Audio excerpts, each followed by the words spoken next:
Baik, saya Tasya Fakultasida dengan NIM akhir 31 akan menjelaskan tentang mengimplementasikan cara mendesain proyek penguatan profil Pancasila atau biasa disebut dengan P5. Cara membentuk tim fasilitator yang efektif dalam pelaksanaan P5 yang artinya bentuk tim fasilitator yang efektif dalam pelaksanaan P5 melibatkan beberapa langkah penting, yaitu yang pertama, identifikasi kriteria. Berarti apa sih yang yang akan dicapai dan sesuaikan itu. Keberagaman tim. Tim memiliki kemampuan yang berbeda-beda, jadi harus selanjutnya yaitu diseleksi calon fasilitator, yang mana yang cocok dan yang mana yang punya kelebihan lain selain itu. Partisipasi terkait, pelatihan dan orientasi.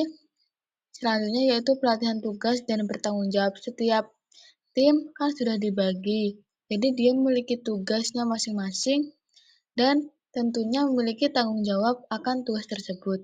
Evaluasi dan peningkatan. Setelah semua selesai, itu diadakan evaluasi, apa yang kurang, apa yang lebih, apa yang bisa dijadikan peningkatan yang lebih baik lagi.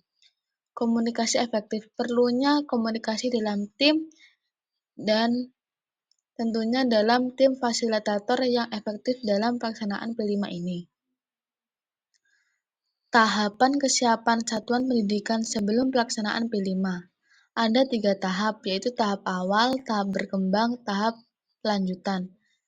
Tahap awal, satuan pendidikan baru mulai mengenal konsep P5, pemahaman tentang P5 masih terbatas, dan belum ada sistem yang terbangun untuk mendukung pelaksanaan pembelajaran berbasis proyek.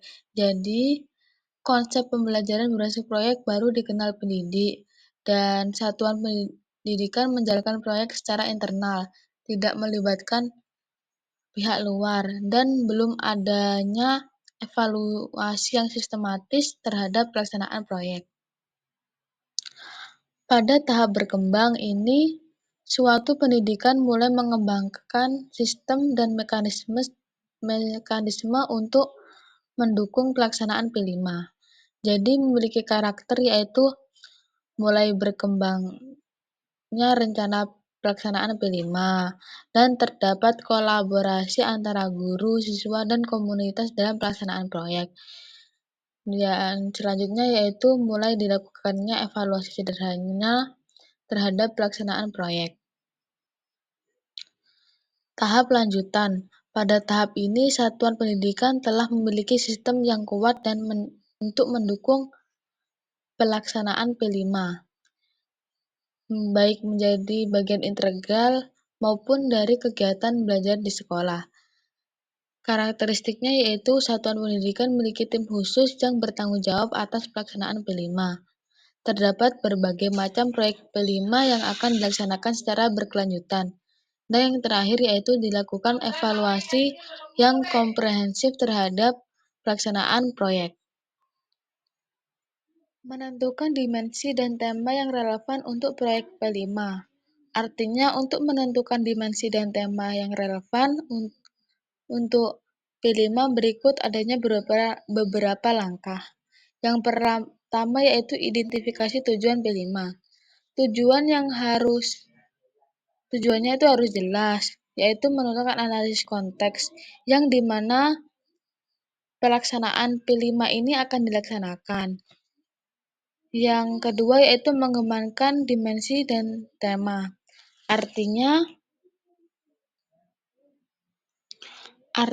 dalam suatu proyek tersebut itu nanti harus dipilih sesuai konteks sekolah, sesuai dengan minat bakat siswa.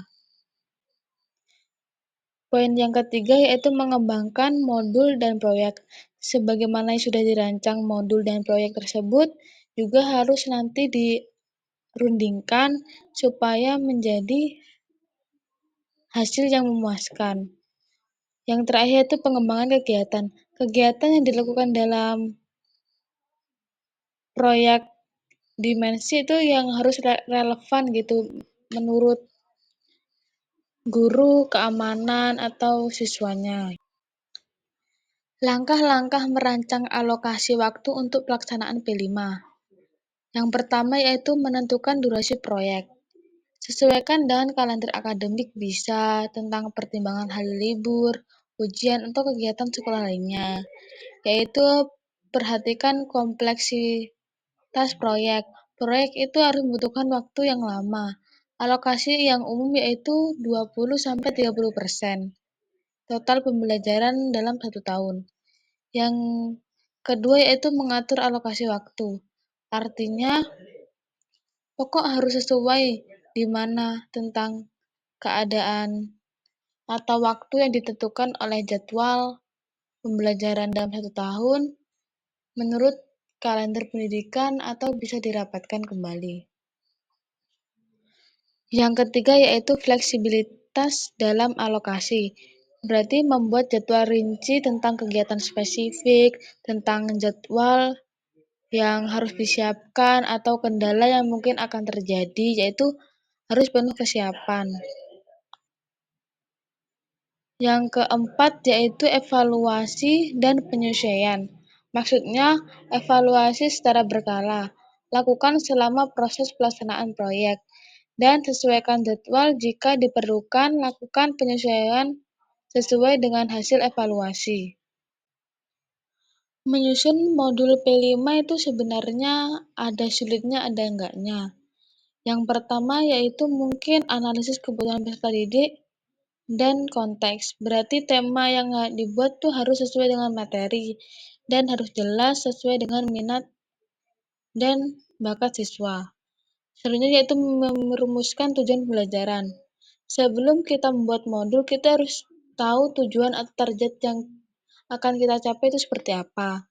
Yang ketiga yaitu memilih sumber belajar atau bisa disebut dengan kayak model atau metode dan strategi belajar supaya siswa itu dapat bersemangat, dapat memahami materi dengan mudah.